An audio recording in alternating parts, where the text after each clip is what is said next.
After several incursions of their border by a French army led by General Millet, Prussia sends a force of their own to drive the invaders off their land. After their ultimatum is ignored, they are determined to make true their threat of attack. With only a hill separating the two opponents, battle is about to begin. Prussia's army consists of a large number of musketeers, must rely on manpower and flexibility to prevail.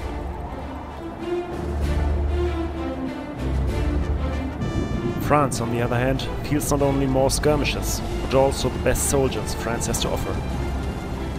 2 units of the very elite Old Guards.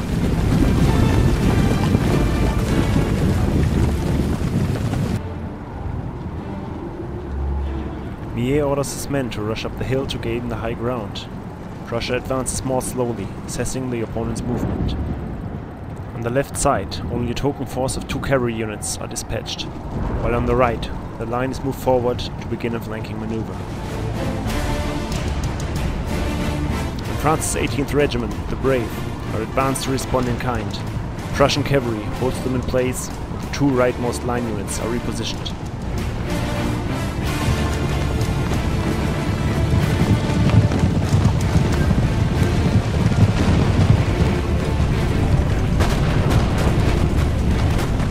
And as brave as the elite unit may be, they cannot hold out under this amount of fire for long.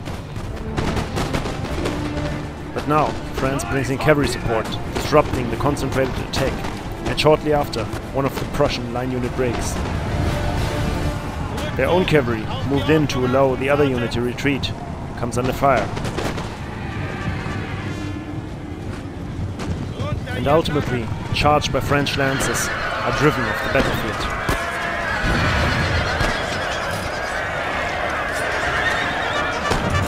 On the other flank, things are not going much better for Prussia. After being hit by a volley from a group of chasseurs à cheval, a lancer unit charges their attackers.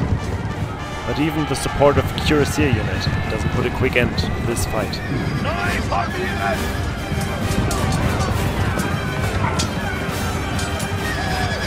And in the end, another French lancer unit seals the left flank's cavalry's fate. By now, both of Prussia's flanks are in dire straits. To strengthen the left and drive away the cavalry, 2 line units are moved in. Millet realizes that they don't have any further support and repositions both his elite Old Guards to meet them.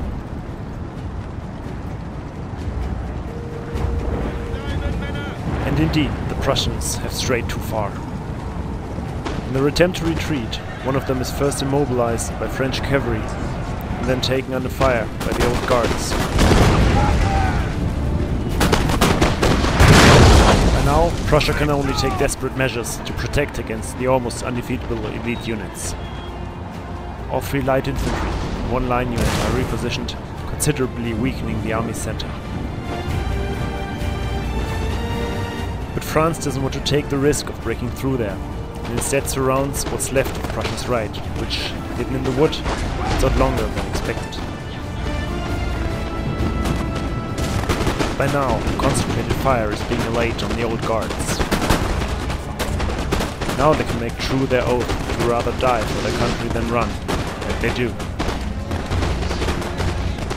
Even in this storm of bullets and artillery explosions, only the last 15 of them flee. Having dealt this serious blow to the enemy army, Prussia pushes on and pursues the retreating troops. But there's more danger lurking. French cavalry had sneaked behind enemy lines, with nothing between them and the Prussian artillery. The howitzers are disabled almost immediately by a lancing unit. The cannons, however, survive the charge's impact, and their attackers are targeted by the line infantry that was left nearby for the artillery's protection. Even the Prussian general's bodyguards have to engage, but in the end, the attack is repulsed. Now France finally decides to try to break through the center, and with Prussian troops still thin, cannons being operational is just what is needed.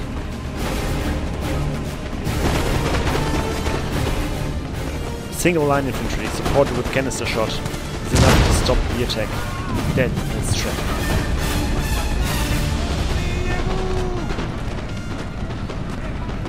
The soldiers who survived this battle against the fierce and able General Millet will surely tell their grandchildren about this day and how they did their duty in helping to protect the glory of Prussia.